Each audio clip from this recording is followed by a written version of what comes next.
Hello दोस्तों, welcome back to our channel. तो जैसा कि हमने पिछले एपिसोड में देखा था, उस एमिली सेक्रेटरी ने अपना सेक्रीफाइस देते हुए सोमा और उनके लोगों को उनकी पावर्स वापस दे दी थी, पर इस वजह से वो एमिली सेक्रेटरी धीरे धीरे वहां पे सूखने लगा था। लेकिन एसएसटजू ने अपनी डिवाइन स्पिरिचुअल पावर का यूज करते हुए उसे दोबारा वहां पे रिवाइव कर दिया था। और यही से नेक्स्ट एपिसोड की शुरुआत होती है, जहाँ हमें डीमन क्लैन केव के आउटसाइड एरिया का सीन दिखाया जाता है, जहाँ बर्निंग क्रो अपने कुछ डिसेबल्स के साथ डीमन क्लैन केव के अंदर की तरफ जा रहा था। और बर्निंग क्रो वहाँ पे डीमन क्लैन को बहुत ही गौर से देखते हुए कहता है, मुझे लगता है डीमन क्लैन का जो पिछला डीमन लीडर था वो बहुत ही घटिया किस्म का आदमी रहा होगा। इस डीमन क्लैन केव की हालत तो देखो, किसी एंशिएंट रूल्स की तरह दिखाई दे रहा है, जिसपे ज़ेमन अपने मास्टर बर्निंग क्रो को बताती है कि पिछली बार जब हम लोग टैलनेट सेक्ट से हारे थे, तब हमारे डीमन क्लैन को बहुत ज्यादा नुकसान हुआ था। डीमन क्लैन के चारों एंसेस्टर्स भी बहुत ही बुरी तरह से घायल हो गए थे, और इस मौके का फायदा उठाते हुए ओल्ड मास्टर यू लाओ ने पूरे डीमन क्लैन के ऊपर कब्जा कर लिया था। लेकिन उसके इरादे बिल्कुल भी नेक नहीं थे, क्योंकि जैसे ही डीमन क्लैन का वो नया लीडर बना था, तब सभी डीमंस के लिए लाइफ और भी ज्यादा मुश्किल हो गई थी। इवन हमें तो ये भी समझ नहीं आ रही थी कि वो हमारा लीडर है या दुश्मन। खैर, अभी वो लोग वहाँ पे इस तरह से बातें करते हुए आगे बढ़ ही रहे थे कि तभी डीमन क्लैन के एक डिसेबल बर्निंग क्रो को देखकर वहाँ पे उसके पास रुकते हुए कहता है, डीमन लॉर्ड, क्या ये वाकई आप हैं? मुझे यकीन नहीं हो रहा कि फाइनली आप वापस आ गए हैं। उस डिसेबल की ये बात सुनकर बर्निंग क्रो वहाँ पे थोड़ा कंफ्यूज होते हुए उससे पूछता है कि हाँ, मैं तो तुम्हारा डीमन लॉर्ड ही हूँ, लेकिन तुम कौन हो? जिसपे हम देखते हैं कि वो डिसेबल वहाँ पे बर्निंग क्रो को कोई जवाब दे पाता उससे पहले ही अचानक एक डीमन गार्ड ने उसके ऊपर अटैक करते हुए उसे वहाँ से पीछे की तरफ फेंक दिया था। और वो डीमन गार्ड गुस्से से चिल्लाते हुए वहाँ पे उस डिसेबल से कहता है, मैं तुम्हें पिछले 3 दिनों से लगातार समझाने की कोशिश कर रहा हूँ कि हमारे डीमन क्लैन के लिए वाइन खत्म हो गई है, और तुम्हारा सिर्फ एक ही मकसद है उस वाइन को यहाँ पे अपने साथ ले आना, पर तुम हो क्या अपना काम छोड़कर यहाँ पे अपनी फालतू बातों में लग गए हो।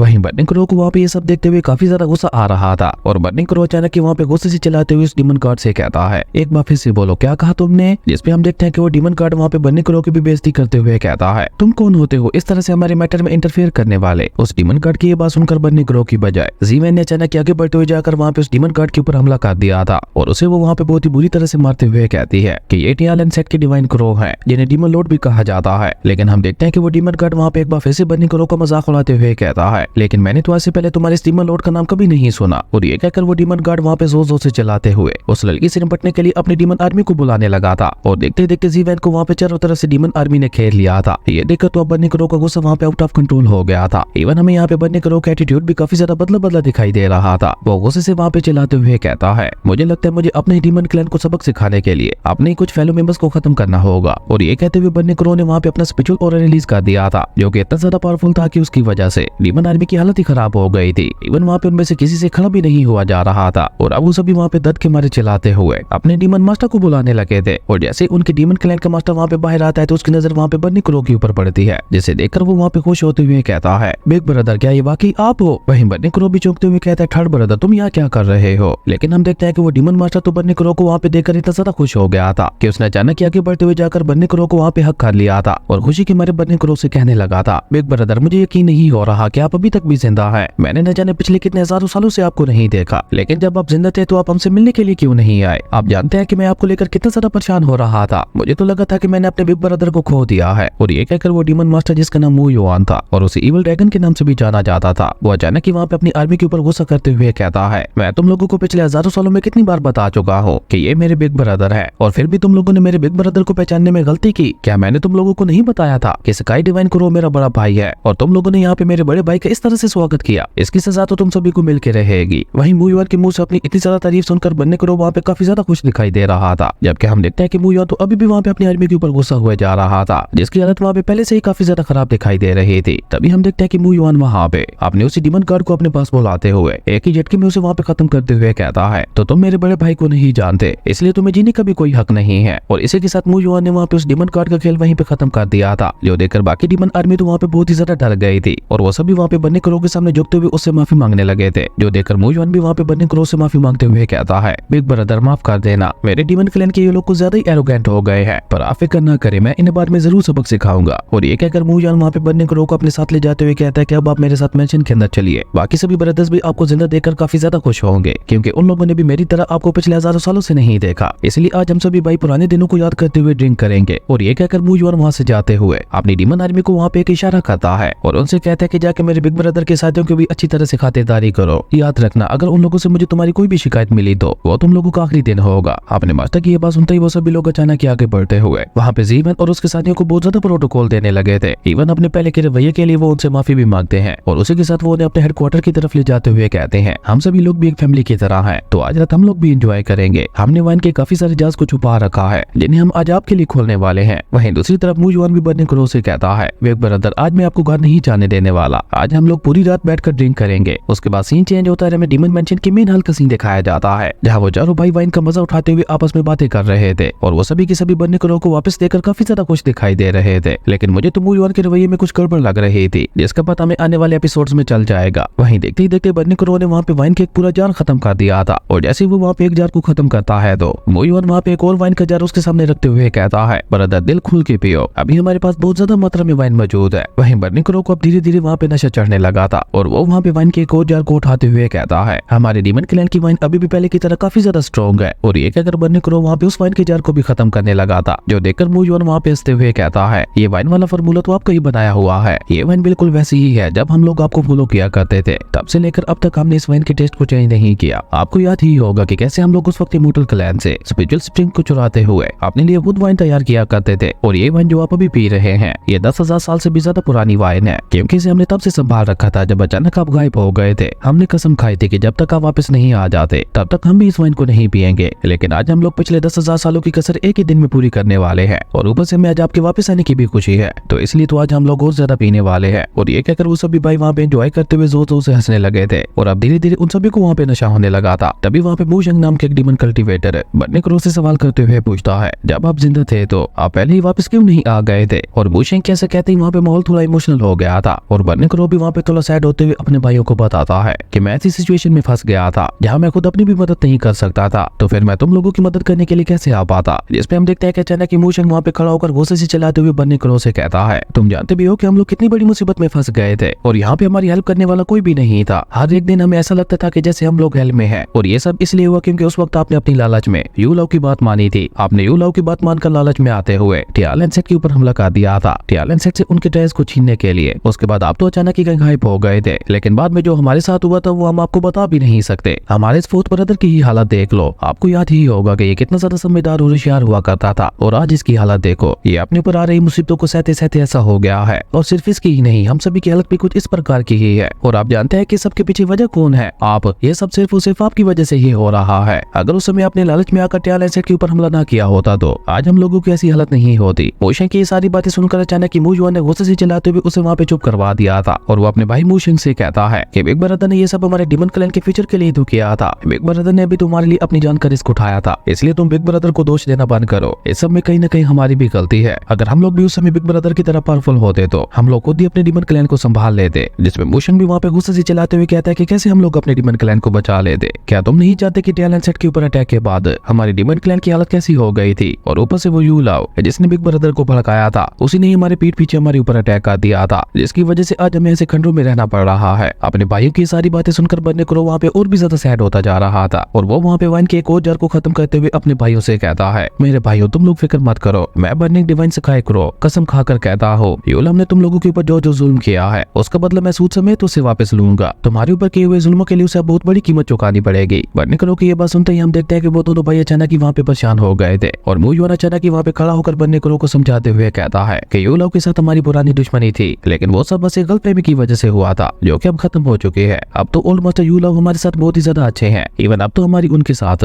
काफी सारी बिजनेस डील्स भी चल रही हैं। मू युआन की ये बात सुनकर बर्निंग क्रो वहाँ पे चौंकते हुए उससे पूछता है, तुम लोग आखिर उसके साथ किस तरह का बिजनेस कर रहे हो? जिस पे हम देखते हैं कि मू शंग अचानक वहाँ पे खड़े होते हुए कहता है कि ये बिग ब्रदर को मैं बताऊंगा। और ये कहकर मू शंग वहाँ पे अपने आदमी को कुछ लाने के लिए कहता है। मू शंग का इशारा पाकर वो सोल्जर वहाँ पे अपने साथ एक लड़की ले आता है जिसकी हालत वहाँ पे पहले से ही काफी ज्यादा खराब दिखाई दे रही थी और मू युआन वहाँ पे बर्निंग क्रो को बताता है, बिग ब्रदर ये मेरी इमोर्टल क्लैन से चुराई हुई अब तक की सबसे खास चीज है। नहीं सॉरी चीज नहीं, बल्कि ये तो एक अल्केमिस्ट है और ये बात तो आपको पता ही होगी कि किसी भी अल्केमिस्ट की सोल कितनी ज्यादा प्योर होती है। मू युआन की ये सारी बातें सुनकर बर्निंग क्रो वहाँ पे कुछ समय पाता उससे पहले ही हम देखते हैं कि मू युआन ने अचानक वहाँ पे पीछे से उस लड़की के ऊपर अटैक करते हुए उस लड़की का दिल बाहर निकाल लिया था, जिसका खून उड़ते हुए जाकर सीधा बर्निंग क्रो के ऊपर गिरा था। और ये सब वहाँ पे इतना जल्दी हुआ था कि किसी को उस समझने का मौका ही नहीं मिला था। वहीं बर्निंग क्रो भी ये सब देखते हुए काफी ज्यादा हैरान दिखाई दे रहा था, क्योंकि ऐसी क्रूअल मौत उसने भी एक्सपेक्ट नहीं की थी। अब आगे देखना इंटरेस्टिंग होगा कि बर्निंग क्रो अपने भाइयों का साथ देता है या नहीं, क्योंकि उसके भाई तो यू लव की तरफ बहुत ज्यादा इवल हो चुके हैं। खैर उसके बाद सीन चेंज होता है, हमें टियाज़ेलो पैलेस का सीन दिखाया जाता है जहाँ पे यू लव के भेजे हुए वो सभी कल्टीवेटर्स जो कि वहाँ पे उस हेवनली सेक्रेटरी को चुराने के लिए आए थे, निंग्यू ने वहाँ पे उन सभी को मारते हुए टियाज़ेलो पैलेस से बाहर फेंक दिया था। और वहाँ पे अपने साथियों की ऐसी हालत देखकर वहाँ पे खड़े हुए दो डीमन कल्टीवेटर्स भी निंग्यू का सामना करने के लिए आगे बढ़ते हैं, लेकिन निंग्यू निंगयू ने उन्हें अंदर आने से पहले अपने डिवाइन वेपन की मदद से उनके ऊपर अटैक करते हुए उन्हें टियानजी यालो पहले से बाहर फेंक दिया था और बेचारे उन दोनों की हालत वहाँ पे अपने साथियों से भी ज्यादा खराब हो गई थी। लेकिन निंगयू वहाँ पे भी नहीं रुकती और उसने वहाँ पे अपनी निर्वाणा फ्लेम का यूज करते हुए वो डीमन कल्टिवेटर्स के ऊपर अटैक करते हुए उनका खेल वहाँ पे खत्म कर दिया था। और उसी के साथ हम देखते हैं कि निंगयू भी वहाँ पे धीरे धीरे टियानजी यालो पहले से बाहर आने लगती है और बाहर आकर वो कोल्ड टोन में उन कल्टिवेटर से कहती है, तो तुम लोग इस पावर के साथ टियानजी यालो पैलेस के ऊपर कब्जा करना चाहते थे। कितने अफसोस की बात है, मुझे लगता है तुम्हारा वो बुढ़ा मास्टर सटिया गया है। जिसपे वहाँ पे खड़ा यूला कोई एक मोटल कल्टिवेटर गुस्से से चलाते हुए निंगयू से कहता है, तुम यहाँ पे इतनी बड़ी बड़ी बात इसलिए कर पा रही हो कि तुम्हारे पास दो टॉप लेवल के मैजिक वेपन्स हैं जिनकी मदद से तुम हमें आसानी से यहाँ पे हरा पा रही हो। इन वेपन्स के होते हुए हम तुम्हारा सामना कैसे कर सकते हैं? अगर तुम में हिम्मत है तो इन वेपन्स के बगैर हमारे साथ फाइट करके दिखाओ। उस कल्टिवेटर की ये बात सुनकर निंगयू वहाँ पे उसका मजाक उड़ाते हुए कहती है कि कमजोर लोगों के पास हमेशा कोई न कोई बहाना तैयार होता है। बेवकूफ कहेंगे, तुम तो क्या, अगर तुम्हारा मास्टर भी यहाँ पे आ जाए तो वो भी मुझे नहीं हरा सकता। इसलिए अब अगर तुम लोग अपनी सलामती चाहते हो तो चुपचाप दफा हो जाओ यहाँ से, वरना कहीं ऐसा ना हो कि मैं अब तक जो तुम लोगों के ऊपर रहम दिखा रही हूँ वो रहम या अजाब में बदल जाए। लेकिन कुत्ते की दुम भी भला सीधी हो सकती है। इसलिए हम देखते हैं कि अचानक उस कल्टिवेटर ने वहाँ पे अपने साथियों को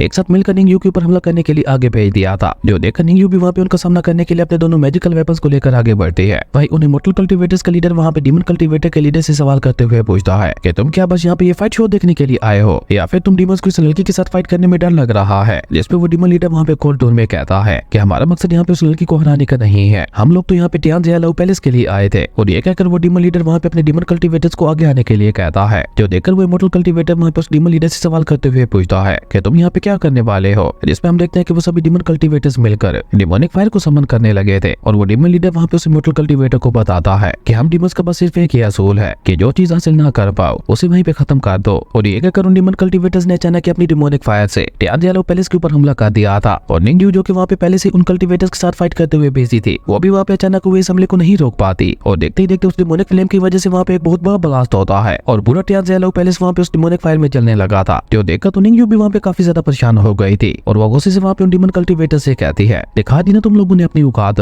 जब तुम लोग यहाँ पे एक लड़की को नहीं हरा पाए तो फिर तुम लोगों ने गुस्से में टियानजी यालो पैलेस के ऊपर ही हमला कर दिया। धिक्कार है तुम लोगों पे। और ये कहकर निंगयू भागते हुए टियानजी यालो पैलेस के अंदर आ गई थी क्योंकि उसे वहाँ पे किसी भी हालत में हेवनली सेक्रेटरी की रक्षा करनी थी क्योंकि एसेस्टर्स अभी भी उसके अंदर थे। और जैसे निंगयू वहाँ पे टियानजी यालो पैलेस के अंदर आती है तो उस हेवनली सेक्रेटरी के चारों तरफ भी आग लग चुकी थी। जो देखकर निंगयू ने वहाँ पे और ज्यादा देर न करते हुए अपनी सोल पावर का यूज करके वहाँ पे उस हेवनली सेक्रेटरी के चारों तरफ एक बहुत बड़ा बैरियर बनाना शुरू कर दिया था ताकि वो यहाँ पे उस हेवनली सेक्रेटरी को बचा सके। ये देखकर टियानजी यालो पैलेस की वो लड़की निंगयू से कहती है, रुक जाओ, ऐसा मत करो, इस तरह से तो यहाँ पे तुम्हारी सारी स्पिरिचुअल पावर ही खत्म हो जाएगी। जिसपे निंगयू वहाँ पे अपना पूरा दम लगाते हुए उस लड़की से कहती है कि जब तक एसेस्टर्स उस हेवनली सेक्रेटरी से बाहर नहीं आ जाते तब तक मैं यहाँ पे इसी तरह से हेवनली सेक्रेटरी की रक्षा करती रहूंगी, फिर चाहे इसके लिए मुझे अपनी जान क्यों न दांव पर लगानी पड़े। और ये कहते हुए निंगयू ने वहाँ पे उस हेवनली सेक्रेटरी को पूरी तरह से अपने बैरियर के अंदर ले लिया था। जो देखकर वो इमोर्टल कल्टिवेटर वहाँ पे यूला के भेजे हुए डीमन कल्टिवेटर का मजाक उड़ाते हुए कहता है, देखा मैंने तुमसे कहा था ना कि इमोर्टल कल्टिवेटर्स को हराना इतना ज्यादा भी आसान नहीं होता और ये लड़की तो है इतनी ज्यादा ताकतवर, इसका तुम लोग यहाँ पे कुछ भी नहीं बिगाड़ पाओगे। जिसपे वो डीमन लीडर वहाँ पे उस इमोर्टल कल्टिवेटर से कहता है, क्या तुम मास्टर यूला के ऑर्डर को भूल गए हो? मेरे ख्याल से तुम्हें यहाँ पे फालतू बातें छोड़कर वो काम करना चाहिए जिसके लिए तुम्हें यहाँ पे मास्टर यूला ने भेजा है। उस डीमन लीडर की ये बात सुनते ही उस इमोर्टल कल्टिवेटर जिसका नाम कमांडर यान था उसने अपनी आर्मी को वहाँ पे उस बैरियर के ऊपर हमला करने के लिए बोल दिया था। जिसके बाद वो सभी लोग वहाँ पे बाहर से ही लगातार उस बैरियर के ऊपर हमले करने लगे थे जिसकी वजह से टियानजी यालो पैलेस के अंदर निंगयू की हालत वहाँ पे और भी ज्यादा खराब होती जा रही थी। पर वो लोग थे कि वहाँ पे रुक ही नहीं रहे थे, वो लगातार बाहर से वहाँ पे उस बैरियर के ऊपर अटैक किए जा रहे थे जिसकी वजह से हम देखते हैं कि निंगयू को वो बैरियर भी अब धीरे धीरे वहाँ पे छोटा होने लगा था। लेकिन उसके बावजूद भी निंगयू वहाँ पे उस बैरियर को संभालने के लिए अपना पूरा दम लगा रही थी और इवन उसने वहाँ पे अपने साथ वाली लड़की को भी खुद से दूर जाने के लिए बोल दिया था क्योंकि अभी वहाँ पे उस बैरियर के अंदर कुछ भी हो सकता था। लेकिन हम देखते हैं कि वो लड़की भी वहाँ पे निंगयू को छोड़कर नहीं जाना चाहती थी, लेकिन निंगयू उसे पहले वहाँ से निकलने के लिए फोर्स कर रही थी और उसे वहाँ पे तसल्ली देते हुए कहते हैं कि तुम फिक्र मत करो, मुझे एसेस्टर्स के ऊपर पूरा यकीन है कि वो मुझे यहाँ पे कुछ भी नहीं होने देंगे। वहीं दूसरी तरफ बाहर अब उन्हें मोटल कल्टिवेटर्स के साथ साथ डीमन कल्टिवेटर्स ने भी निंगयू के बनाए हुए उस बैरियर के ऊपर हमला करना शुरू कर दिया था जिसकी वजह से वो बैरियर धीरे धीरे वहाँ पे छोटा होने लगा था और सुकड़ते सुकड़ते वो बैरियर वहाँ पे बहुत ही ज्यादा छोटा हो गया था। जो देखकर निंगयू वहाँ पे बहुत ही मुश्किल से एसेस्टर्स को याद करते हुए कहती है, एसेस्टर प्लीज जल्दी से वापस आ जाइए। और अभी निंगयू वहाँ पे ये सब कह ही रही थी कि तभी हम देखते हैं कि उसका वो बैरियर भी वहाँ पे डिस्ट्रॉय हो गया था जिसकी वजह से निंगयू वहाँ से उड़ते हुए पीछे की तरफ गिरने लगी थी। पर वो वहाँ पे पीछे की तरफ गिर पाती उससे पहले ही हम देखते हैं कि वहाँ पे बहुत ही ज्यादा पावरफुल गोल्डन एनर्जी फैलने लगी थी जिससे हमारे हेल्थ गॉड यानी एसेस्टर्स ने बाहर आते हुए निंगयू को संभाल लिया था। और निंगयू की ऐसी हालत देखकर एसेस्टर्स वहाँ पे काफी ज्यादा गुस्से में भी दिखाई दे रहे थे। तभी एसेस्टर्स वहाँ पे निंगयू का शुक्रिया अदा करते हुए उसे कहते हैं कि तुमने यहाँ पे बहुत अच्छा काम किया। एसेस्टर्स की आवाज सुनकर निंगयू भी वहाँ पे बहुत ही मुश्किल से अपनी आंखें खोलते हुए एसेस्टर्स से कहती है, एसेस्टर फाइनली आप वापस आ ही गए। जिसमें एसेस्टर्स उसे कहते हैं कि तुम अब रेस्ट करो, यहाँ पे बाकी सब मेरे ऊपर छोड़ दो।